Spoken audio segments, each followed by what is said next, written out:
That's funny. When I make an album, how come I can't get that same push, Puff? If I was an executive producer, if I was a person searching for talent and I seen that, I wouldn't sign him.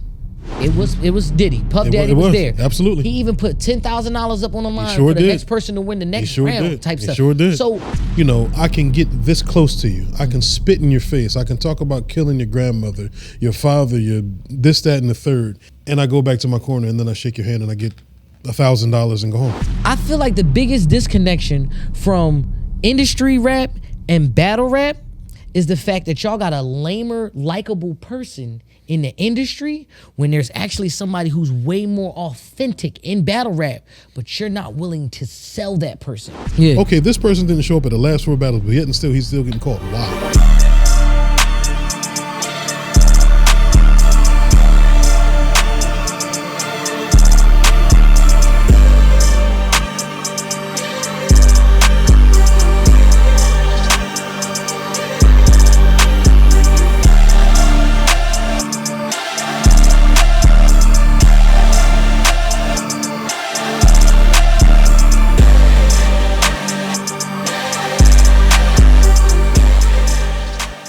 What's good, y'all? Welcome to America's favorite underrated debate show. Call it how I see it. I'm your host, Shotime SP, the fly on the wall in the middle of it all. And of course, I'm your host, T-Reid the King. Ruler of everything, but we'll talk about anything. Well, let's talk about some things, man. You know, listen, first off, T-Reid, I want to say I appreciate you, taking this venture out with me and things like that. This is it's going to be a big jump when it comes to jumping into the mainstream platform. You know, I am one of those guys that's in the battle rap market. I've definitely, if you guys don't know, I'm part of another team. Me and Vodafly, Rice Gang all day. Commentary is coming soon. But when it comes to the battle rap and the battle rap industry, I'm such a big fan. I'm a huge lover of lyricism, and to me, today's music, today's hip hop is lacking a lot of it. Lyricism. Even if it's not original, it's about the lyricism. You know what I'm saying? Like, the basic stuff, I don't care how many women you got, I don't care how much you get. I need something, I need something palatable, right? So that's kind of why I took my disconnect from the industry hip hop and I just went full fledged into battle rap. And the reason why I was and that was the one reason is because I like the heavy lyricism. But it's just a question that's just been mind boggling me is how is it that these guys and ladies are so lyrically inclined and so good at words and how things are structured? Why is it that they have not hit the mainstream of actual hip hop music? Well, some would say that they're just not good enough. Now of course, they can rap, their lyrical ability is crazy. I love, I watch battle rap as well. One of my personal favorites is Calico. Calico's nasty. Calico has a great record. He has a good win-loss ratio. I heard a couple of his songs. It's not bad. Yeah. But, Band. Yeah. If I'm wrong. Just gun bars don't make that ass shake. I'm sorry, what? Gun bars don't make that ass shake. I mean, listen, you're not wrong on that. You're not wrong on that. I mean, but then again, are we tired of the ass shaking songs? Are we? Okay, yeah, you're right. We might not be tired of the ass shaking songs, but we do need something to make. We do need something to make that ass shake. Absolutely, and some. And when booty's shaking, money's being spent. Money's being spent, and it doesn't quite matter exactly what's being said. But I just think that there are some actual battle rap artists that are actually musicians, because battle rap used to just start off as, this was the tipping point, or like the jumping point, the trampoline. You would get into battle rap, you would win some battles and things like that. A major exec would see you, and then you would get signed, and then you would do an album and stuff like that. I mean, it worked for cats like Beanie Siegel. It worked for cats like Cassidy. It did. It worked for cats like Jen. But where the disconnect came into play is the likability, I guess, or is it like, what is it that made the battle rap like what they're losing something? What is it? I think battle rap just put himself in its own box. I can get this close to you. I can spit in your face. I can talk about killing your grandmother, your father, your this, that, and the third. And I go back to my corner and then I shake your hand and I get $1,000 and go home. Whether, I can talk about 50 Cent, who sometimes it ain't even $1,000. But go ahead. I mean, that's another thing. I mean, that's facts though. You look at 50 Cent. His second go around, because his first go around he was with Columbia Records. Yeah. The money that he spent, that he took, and you can research this on. He did his interview with Sway. He got what $70,000, and he bought crack with it. You know what I mean? To sell. To distribute. However, after his unruly shot, unfortunately, he got shot May 2000. You know what I mean? Columbia dropped him.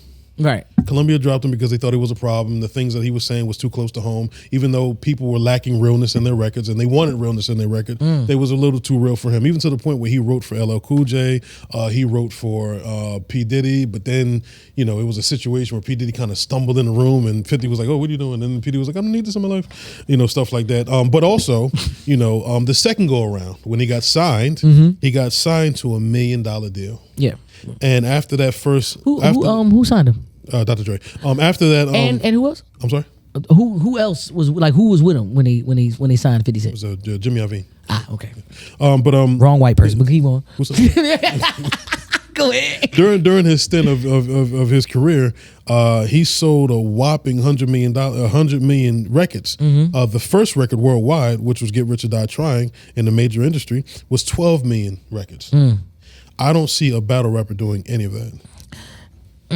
I mean, so you're talking about sales, and technically he was a battle rapper, kind of, sort of. He went after people like battle rappers would.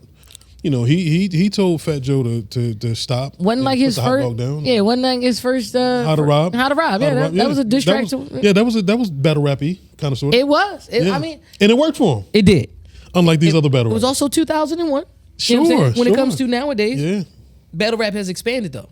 Okay. Battle rap has gotten to a bigger platform where, like I know how, it seems to be perceived that, they do a lot of the battle rappers do a lot of barking in each other's faces. They a lot of disrespect, and and then they take a low sum of money. Yeah, and everything, which is disrespectful in itself. I think that creates drive. Wouldn't you think that creates more drive? I mean, it's like drive to do something else. It could be a drive to do something else, do something more, do something better. Yeah, make a left turn. It has to make sense. Absolutely. And for certain battle rappers, I think that a lot of the things that the big disconnect between the industry and the battle rap world is the likability. Today's episode is brought to you by Hollis Haven, revolutionizing the truck driver's experience at every stop. Make sure you follow the website at hollishaven.com and follow on all social media platforms, and make sure you use that hashtag Safe Stops Ahead. Sure. You know what I'm saying? You can't like a battle rapper if their main or one of their attributes was to disrespect their opponent. You know what I'm saying? Like these are people. These are people who would be looked for diss tracks. Yeah. You know what I'm saying? When these are the people that's looked for the controversial statements. I mean, but it's something in battle rap that gravitates you. I mean, 8 Mile is a movie that did really well because they were worried about the battle rap market, right? They even had TV shows where wasn't it James Corbin and Method Man, where he had to drop the mic and they had celebrities go up against each other and stuff like that. Absolutely. Like they tried to help it. That's what I'm saying. They tried to help it. They take it from they take a lot of those things from battle rap, but how many times is the industry going to keep taking from battle rap, but not giving into the battle rap culture? Because and I'm gonna give one big point, and I hate to keep bringing them up, due to every situation. But I remember there was a event in battle rap, Summer Madness 2. Summer Madness 2. Right. It was a lot of the biggest names that was out there as far as celebrities was concerned. It was Diddy. Puff Daddy was there. Absolutely. He even put $10,000 up on the line for the next person to win the next round type stuff. Sure did. So there's always eyes in battle rap to be looking at battle rap. But why is it that when this battle rapper make a song, how come I can't get that same push? That's funny. When I make an album, how come I can't get that same push, Puff? Well, maybe because the background of this battle rapper is maybe because he didn't show up, because most battle rappers don't show up to events. Most battle rappers get paid just to say, I got issues. I got locked up. I got this, that, and the third. And while we're talking about it, you have battle rappers that are so spoiled and so rotten. Last time I checked, and correct me if I'm wrong, because you're well versed in battle rap. I know a thing or two. I'll check you if you're wrong. I know a thing or two. Smack and Beasley and Chico, they put up the money to fly these battle rappers out. Yeah. They put up the money to allow them to stay in the hotels. Yes. They also pay them. What's the excuse? For the for the rounds that they conduct. Yeah, and sometimes they don't. And sometimes they don't show up. They don't show up, or if they do show up, they don't. They're bad and they don't produce. They don't have all the rounds. Yeah, I mean it's very true. Now, if I was an executive producer, if I was a person searching for talent and I seen that, I wouldn't sign him. This man takes care of your flight, your stay, your food. He gets the place catered, whether it's Popeyes or not. I don't see nobody complaining about. I don't complain about Popeyes. Yeah. But the fact of the matter, he does all this, and then you still don't show up with 3 rounds.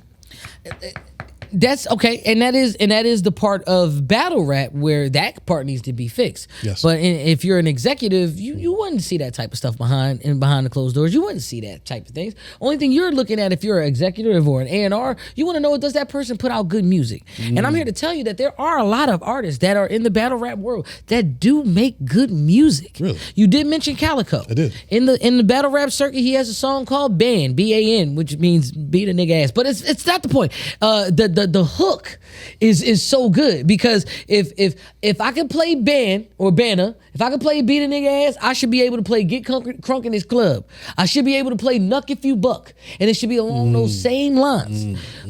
There's another artist by the name of Sue Surf who is currently locked up right now, who's been one of the biggest facets in battle rap, but he's also been that slight blend between the industry and the battle rap world because he does have complete bodies of work. He does have features with artists by the name of Mozzie. He does have a feature with Benny the Butcher. And Beanie Siegel. Yeah, Beanie Siegel has it. Yeah. So Got a track with Beanie Sue Siegel. does put out music. He does. But is it because of the fact that music is considered still street life or something like that? You got cats like Leaf Ward, Free Leaf Ward, who's from Philly. Yeah. But that's his MO too. You know what I'm saying? It's like, does the industry rap need another Leaf Ward, or is Surf in that realm of a Leaf Ward or a Mozzie? You know what I'm saying? I feel like the biggest disconnect is, get me on the camera.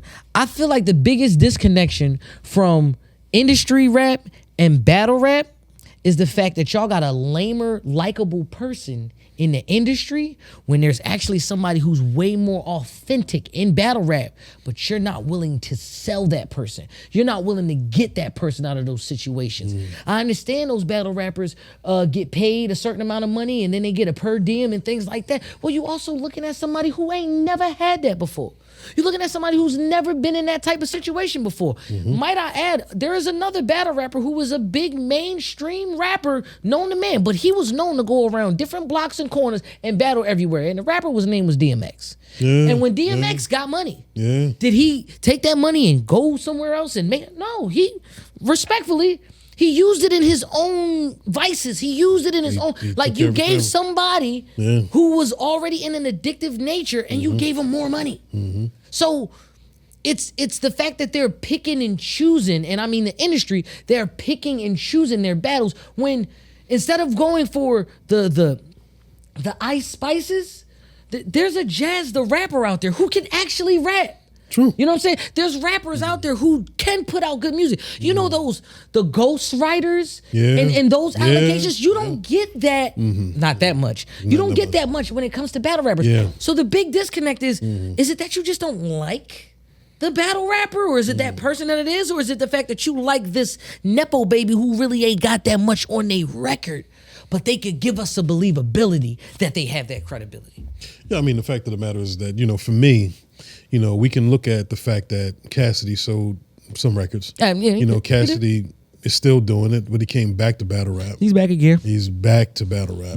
Jin was another one that he ain't coming back, but yes. Yeah, and I think that's thanks to Serious Jones. But whatever.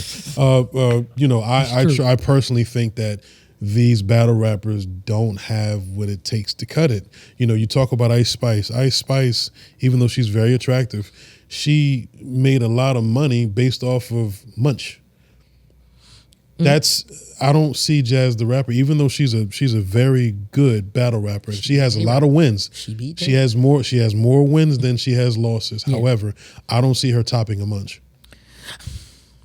That's I'm gonna leave that joke by itself. But I feel okay. So if Jazz won't be the one, then you also have you have women out there like Vixen and Assassin who has the look. You also have ladies like 40 Bars who has the look. 40 Bars is older. She's about 40, and Vixen Assassin cannot. Yeah, but she does not stay out of trouble.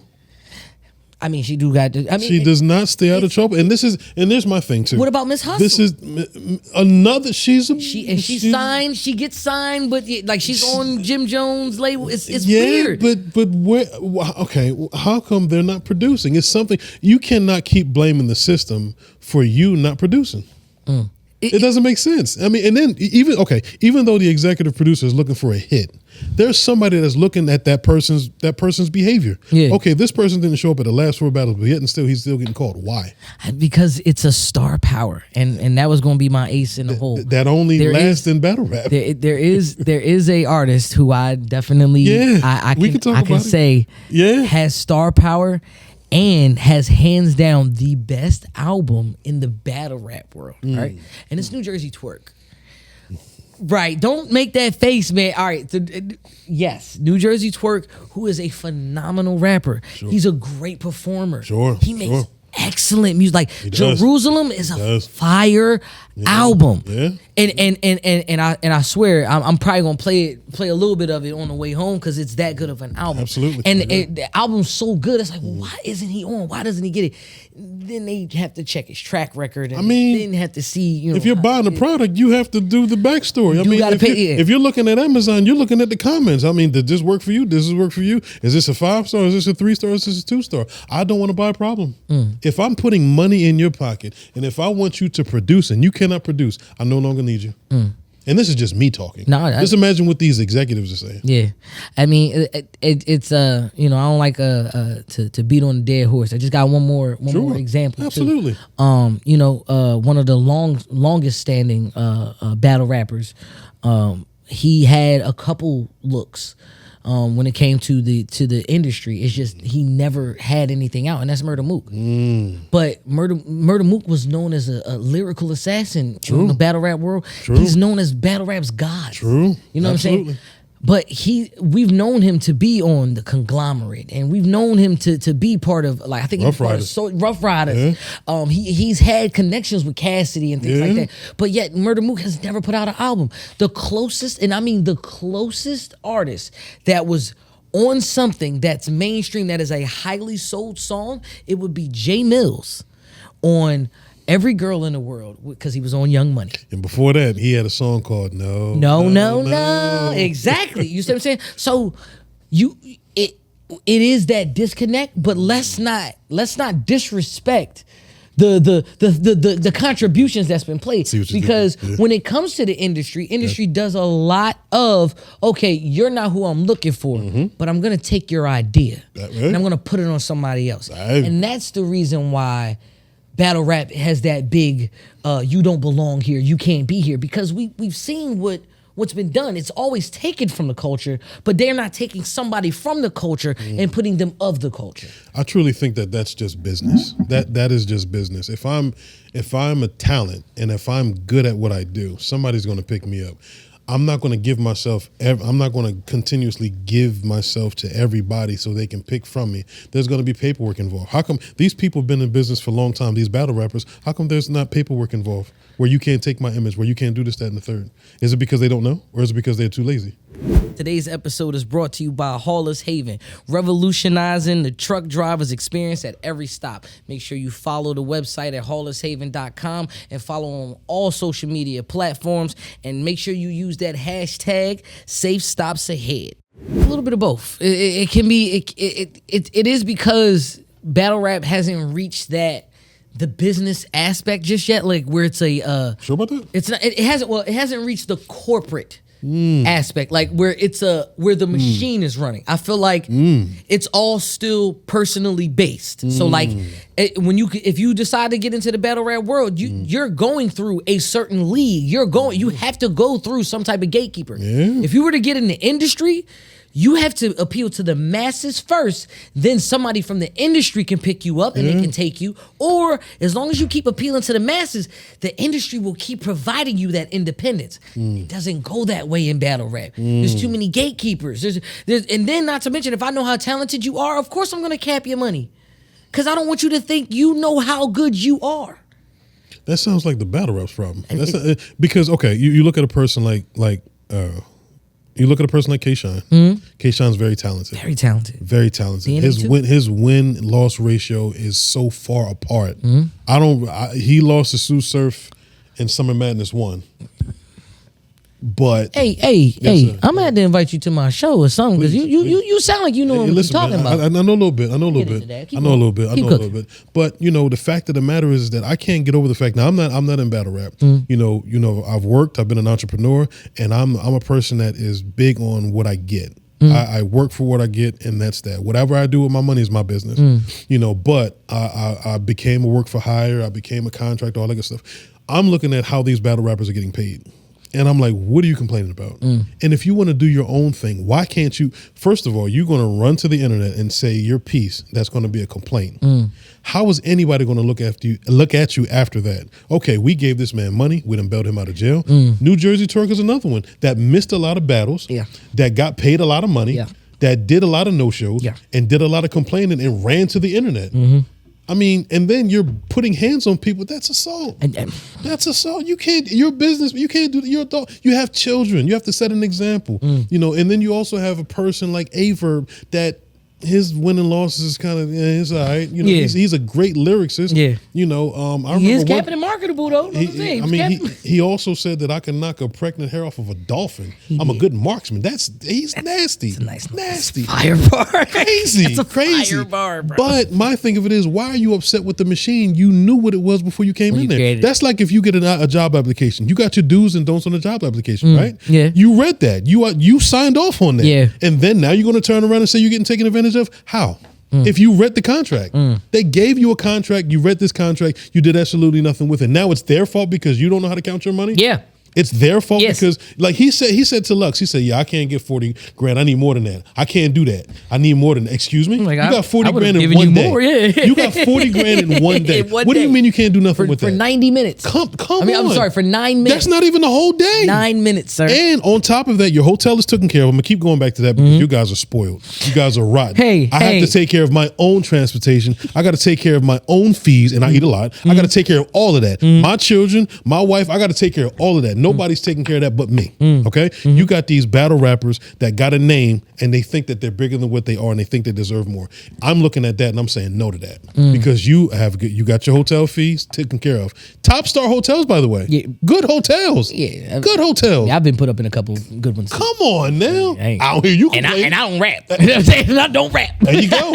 There you go. That's facts. So you're going to get mad at a person. You're going to get mad at the machine. Get mad at yourself for not thinking of better opportunity for yourself. You put yourself in a position to battle rap. Why can't you put yourself in something else? You know what, T-Reid? I ain't conceding or anything like that, but it does look like we're running out of time. We might have to spin the block on this one. 1,000%. We got to double back like a camel. You know what I'm saying?